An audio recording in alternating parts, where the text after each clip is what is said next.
Welcome to the live stream, hey rockers. Welcome to this special live stream here on Trivia Clips. Today, we're diving into some of the most mind-blowing rock facts that even hardcore fans might not know. Are you Team Metallica, Guns N' Roses, or Pink Floyd? Stick around till the end. We're dropping facts that will blow your mind. And as always, this channel is built with you, so drop your thoughts in the chat, answer the questions, and tell us which band represents you best. Get ready, because this live stream is about to smash guitars. 10 wild facts even the craziest fans might not know.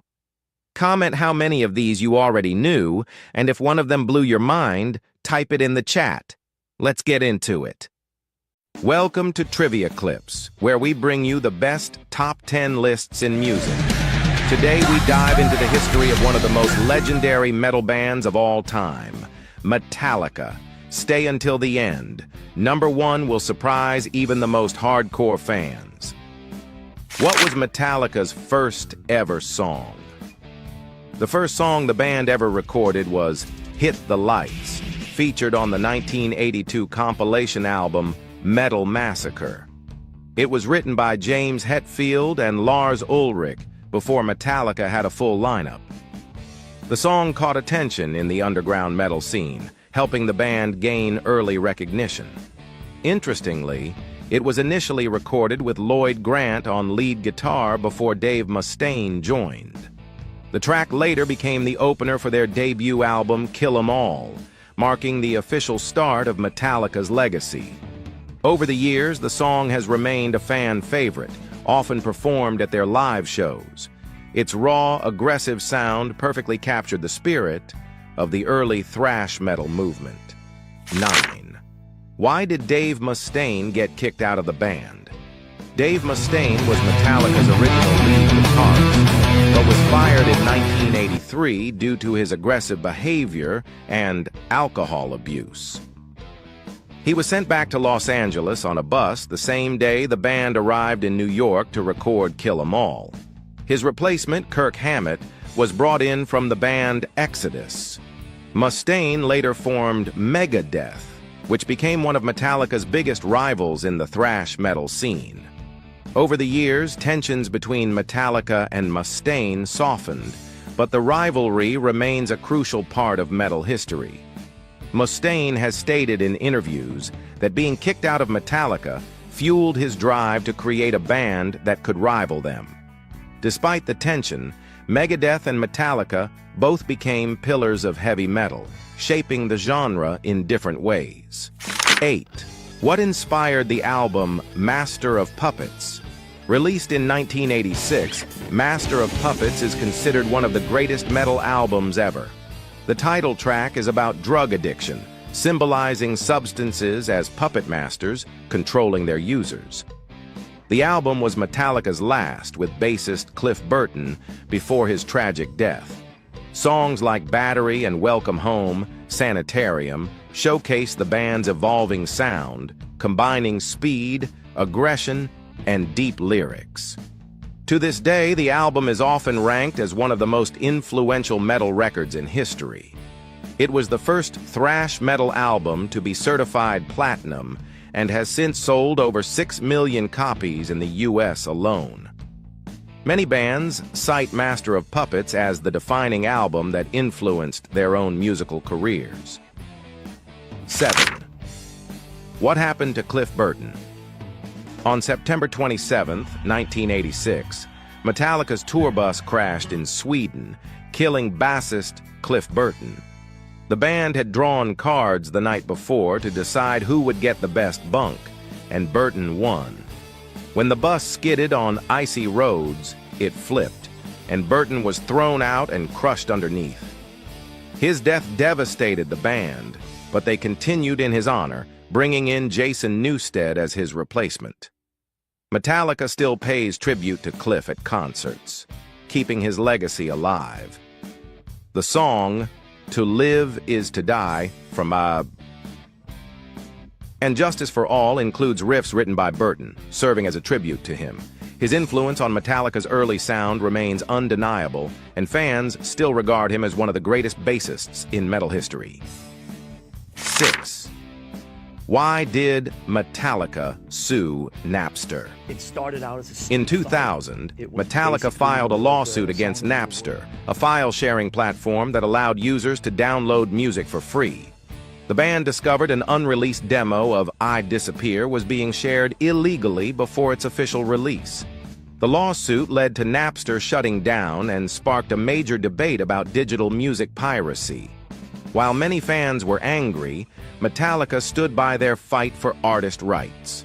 Today, streaming services dominate the industry, but the Napster case remains a pivotal moment in music history. The lawsuit was controversial, but it set the stage for discussions on how artists should be compensated in the digital age. Despite the backlash, Metallica's influence on the music industry remains undeniable. 5. What record did Metallica set with their world tour? Metallica is the first and only band to perform on all 7 continents. In 2013, they played a special concert in Antarctica called Freeze 'Em All for a small group of scientists and contest winners. The show took place inside a dome to protect the environment, with the band playing through headphones instead of traditional amplifiers. This achievement solidified their status as a truly global band. Metallica's dedication to their fans worldwide is unmatched in the music industry. This historic performance earned them a Guinness World Record for being the first band to play on every continent. Even today, no other band has accomplished this feat. 4. How did Metallica almost break up? During the early 2000s, tensions within the band nearly led to their breakup. James Hetfield entered rehab in 2001 for alcohol addiction, and during his absence, Lars Ulrich and Kirk Hammett struggled to keep the band together.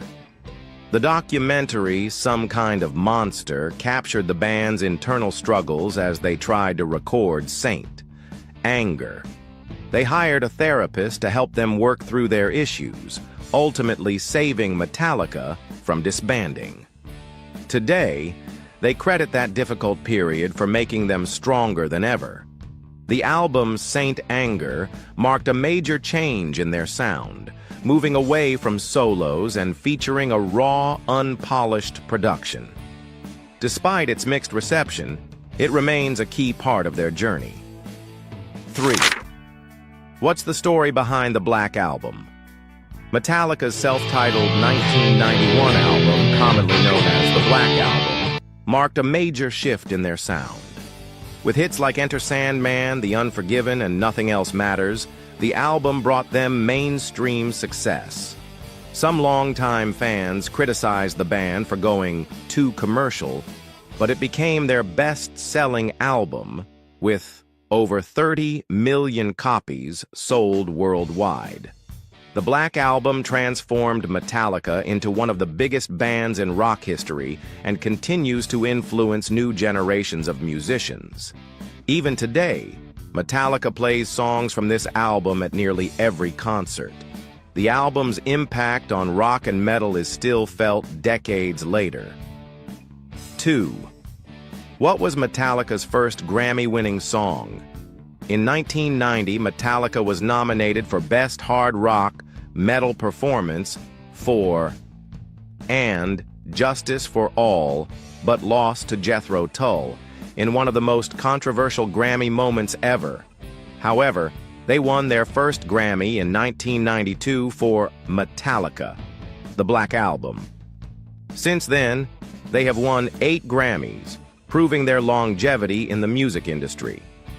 Despite their rocky history with the awards, Metallica remains one of the most decorated metal bands of all time. They have also been inducted into the Rock and Roll Hall of Fame, further cementing their legendary status.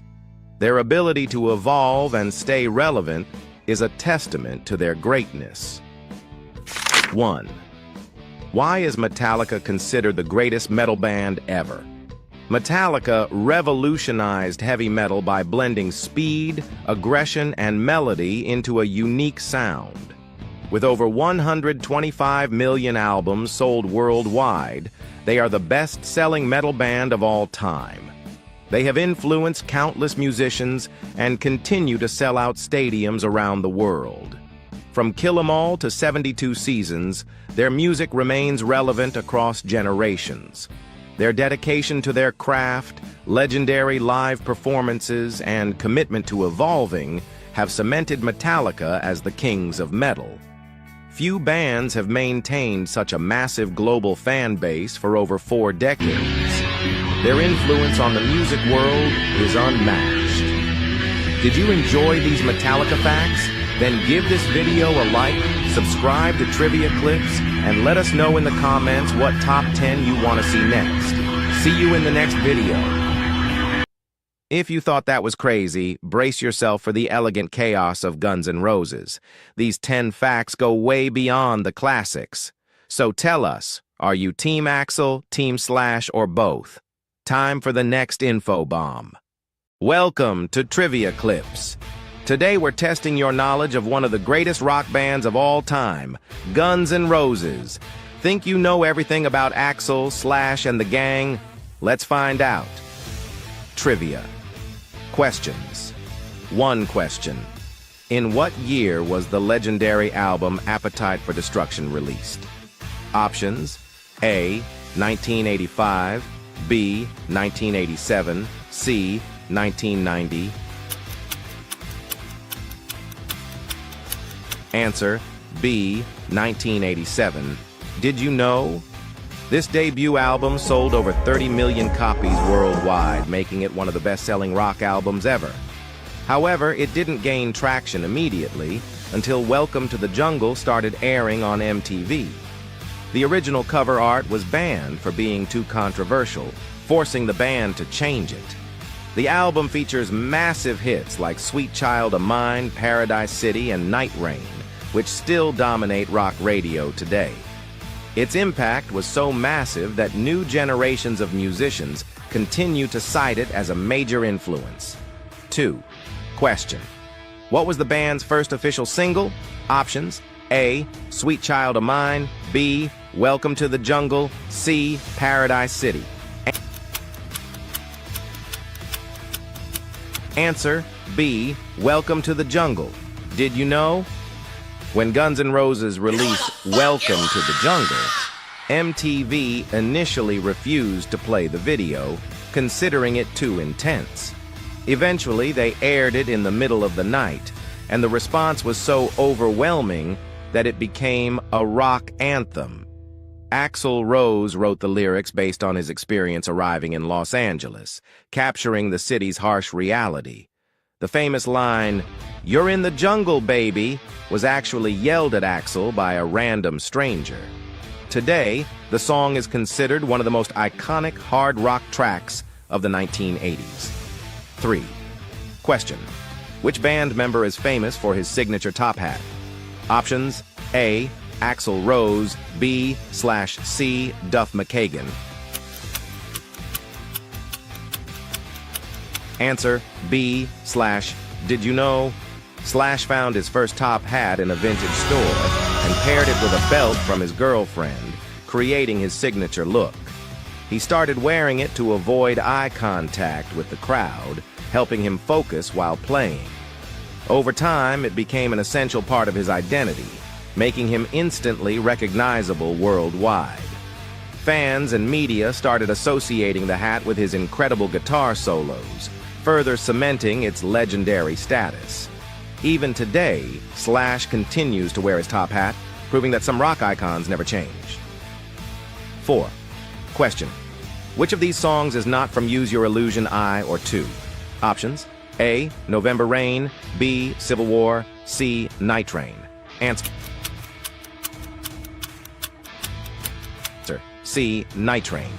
Did you know? Night Train was featured on Appetite for Destruction and was inspired by a cheap wine the band drank in their early days. The song's title comes from Night Train Express, an affordable fortified wine popular among struggling musicians. Guns N' Roses used to buy it because it was cheap and strong, helping them get through tough times. The song itself has become a fan favorite, known for its raw energy and signature guitar riff. To this day, Night Train remains a staple in the band's live performances. Question: what was the name of the band Slash played in before joining Guns N' Roses? Options: A. Hollywood Rose, B. Road Crew, C. L.A. Guns. Answer: B. Road Crew. Did you know? Road Crew was a band formed by Slash and Steven Adler, inspired by their love for Motorhead. The name came from the song We Are the Road Crew, as both were huge fans of Lemmy Kilmister. The band never officially released any music, but played several gigs around Los Angeles. It was during this time that Slash's signature guitar style started to develop. Eventually, Road Crew disbanded, leading to Slash joining Guns N' Roses and making rock history. 6. Question: which famous drummer joined Guns N' Roses after Steven Adler's departure? Options: A. Dave Grohl, B. Matt Sorum, C. Lars Ulrich. Answer: B. Matt Sorum. Did you know? Matt Sorum joined the band in 1990 after playing with The Cult, replacing Steven Adler due to his struggles with substance abuse. His powerful drumming gave the band a more polished and controlled sound, shaping Use Your Illusion I and II. Before joining GNR, Sorum was highly respected in the rock scene for his precision and heavy-hitting style. His first major performance with the band was at Rock in Rio 2, where he played in front of over 140,000 fans. He later became part of Velvet Revolver alongside Slash and Duff McKagan, keeping the GNR spirit alive. 7. Question: which Guns N' Roses song features one of the longest guitar solos in rock history? Options: A. November, Rain, B. Don't Cry, C. Estranged. Answer: C. Estranged. Did you know one? Estranged is one of the band's most ambitious songs, lasting over 9 minutes and featuring multiple guitar solos by Slash. The song's lyrics reflect Axl Rose's emotional struggles, particularly his breakup with Erin Everly. The music video cost over $4 million to produce, making it one of the most expensive of its time. Its surreal visuals, including Axl swimming with dolphins, confused some fans but became iconic. Despite its length, Estranged remains a fan favorite and a highlight of their live performances. 8. Question: what was the name of the nightclub where Guns N' Roses played during their early days in Los Angeles? Options: A. The Roxy, B. Whiskey A Go-Go, C. CBGB. Answer: B. Whiskey A Go-Go. Did you know? Whiskey A Go-Go was one of the most important venues for rock bands in the 80s, helping launch careers of groups like The Doors, Van Halen, and Motley Crue. Guns N' Roses played many of their early shows there, gaining a loyal following before signing a record deal. The band's raw, aggressive performances quickly caught the attention of record executives and the LA rock scene. Axl Rose was known for his unpredictable stage presence, often jumping into the crowd or causing chaos. Today, Whiskey A Go-Go is considered a legendary venue, still attracting top rock artists. 9. Question: what Guns N' Roses song was originally written for the movie Terminator 2 Judgment Day? Options: A. You Could Be Mine, B. Live and Let Die, C. Knockin' on Heaven's Door. Answer: A. You Could Be Mine. Did you know? You Could Be Mine was chosen as the theme song for Terminator 2, one of the biggest action films of the 90s. The song's lyrics weren't written for the movie, but the aggressive sound and attitude matched perfectly with the film's energy.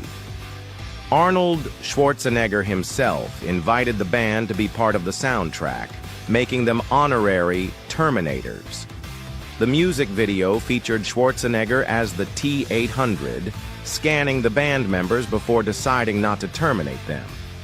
The song became a massive hit, further cementing Guns N' Roses as rock legends. Question: in what year was Guns N' Roses inducted into the Rock and Roll Hall of Fame? Options: A, 2008, B, 2012, C, 2016. Answer: B, 2012. Did you know? Guns N' Roses was inducted into the Rock and Roll Hall of Fame in 2012, but Axl Rose declined to attend the ceremony. His decision shocked fans, as it is rare for a musician to reject such an honor, leading to controversy. The remaining classic lineup members, including Slash, Duff McKagan, and Steven Adler, performed without him. Myles Kennedy, known for working with Slash, stepped in to sing instead of Axl. Despite the drama, the induction solidified Guns N' Roses' legacy as one of the greatest rock bands of all time. Closing. How many answers did you get right? Let us know your score in the comments. If you enjoyed this trivia clips, don't forget to like, subscribe, and turn on notifications for more awesome content. Which band should we cover next? Drop your suggestions below, and we might feature them in our next video. Thanks for playing, and remember, rock and roll never dies. See you in the next trivia clips. And to wrap this live stream up in true rock fashion, a clash of titans, Led Zeppelin versus Pink Floyd, two bands that redefined rock forever. Which one left a mark on your soul? Who deserves the throne of psychedelic rock? Comment Zeppelin or Floyd in the chat and get ready to choose your side. Welcome to Trivia Clips, the channel where rock comes alive through curious facts and legendary battles. Today, we face two giants of classic rock, Led Zeppelin versus Pink Floyd. Who was truly the greatest? Stay tuned and find out. Which band had the most influence on the birth of hard rock and heavy metal? Led Zeppelin. With thunderous riffs, explosive drums, and raw energy, they shaped the sound of the 70s and beyond. Their style became the blueprint for thousands of bands that followed, from Aerosmith to Metallica. Jimmy Page's guitar work was revolutionary, while Robert Plant's voice became the ultimate rock scream. Zeppelin didn't just play music, they unleashed it like a storm, changing rock forever. Their chemistry was so powerful that even their mistakes became part of their charm. No band made chaos sound so divine. Who mastered the concept album and turned rock into a philosophical journey? Pink Floyd, without question. Albums, like The Dark Side of the Moon and The Wall, weren't just collections of songs. They were full stories, layered with emotion, themes, and sonic exploration.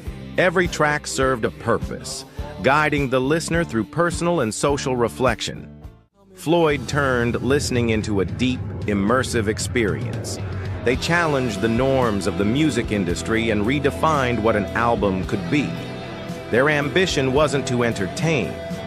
It was to awaken something in your soul. Who delivered the most intense live performances in rock history? Led Zeppelin. Their shows were legendary, chaotic, and filled with improvisation. Each concert was a unique explosion of energy, with Bonham's ferocious drumming and Page's wild solos commanding the stage. Fans never knew what to expect, and that unpredictability made them unforgettable. Zeppelin's chemistry on stage was pure fire, a perfect storm of skill, passion, and attitude that few bands could match. And let's not forget their ability to hold crowds in the palm of their hands, even without visual effects. Their energy alone was enough. Which band pushed studio production to cinematic levels? Pink Floyd. Their obsession with sound design, audio effects, and atmosphere created entirely new ways of experiencing music. Listening to Floyd with headphones is like entering another dimension. They used everything from analog synths to spoken word samples and ambient noise to craft sonic worlds. Albums like Animals and Metal proved that they could experiment without losing their essence. They weren't just recording songs, they were painting audio landscapes with emotional textures. Who left the biggest mark on the charts and sales records? Both reached historic numbers, but Pink Floyd shattered records with The Dark Side of the Moon, which stayed on the Billboard 200 for over 900 weeks. On the other hand, Led Zeppelin sold over 300 million albums worldwide, becoming one of the best-selling acts in music history. And Zeppelin did it their way. No traditional singles, no flashy marketing. Just pure music that spoke for itself. They rarely gave interviews, avoided TV appearances, and still built a legendary status that no band has been able to replicate. Which band formed a deeper emotional bond with fans across generations? Tough call. Zeppelin hit with raw passion and soul-shaking sound, while Floyd tapped into introspection and universal themes. Wish You Were Here is a haunting anthem of absence and loss, while Since I've Been Loving You channels pain with blistering intensity. One hits the heart with poetry, the other with power. Pink Floyd often explored existential themes, while Zeppelin delivered emotional highs and lows through musical intensity. Both bands reached into our deepest feelings, just in different languages. Who broke the rules of songwriting and reinvented song structure? Pink Floyd did. They ditched the verse-chorus formula and built songs as sonic journeys. Tracks like Echoes and Shine On You Crazy Diamond were more than songs. They were experiences. Their progressive style let music breathe and evolve. They embraced silence, distortion, and non-musical elements to tell their stories. They invited listeners to get lost, not just follow. While Zeppelin explored various genres, Floyd explored the boundaries of time and structure itself. Which group showed more versatility across different musical styles? Led Zeppelin. They explored blues, folk, reggae, funk, and even country across their discography. Albums like Led Zeppelin III and Physical Graffiti showcased a band with no fear of switching gears. Each track had its own identity, yet the Zeppelin spirit was always present. They were musical adventurers, unafraid of surprising their audience. Whether acoustic or electric, heavy or mellow, Zeppelin made everything sound like it belonged to their universe. Their musical palette was as wide as their ambition. And who had a stronger cultural impact beyond music itself? Pink Floyd. Their visuals, lyrics, and anti-establishment themes became iconic. The Wall wasn't just an album. It was a film, a stage show, a global symbol of rebellion and alienation. Floyd became part of the cultural conversation, influencing filmmakers, designers, and political discourse. Their imagery, and from marching hammers to the prism on Dark Side, became symbols in themselves. They left a legacy not only in rock, but in the visual arts, education, and protest culture. Now it's your turn to decide. The thunder of Zeppelin or the mind of Floyd? Drop your vote in the comments. Team Zeppelin or Team Floyd? And if you love classic rock, hit that subscribe button on Trivia Clips for more epic matchups. See you in the next battle. That's it for today, rock stars. Thanks for being part of this epic live stream filled with legends, surprises, and pure rock passion. Don't forget to comment your favorite part, share the video, and hit that subscribe button if you haven't already. And remember, here at Trivia Clips, rock never dies. It just evolves. See you on the next Sonic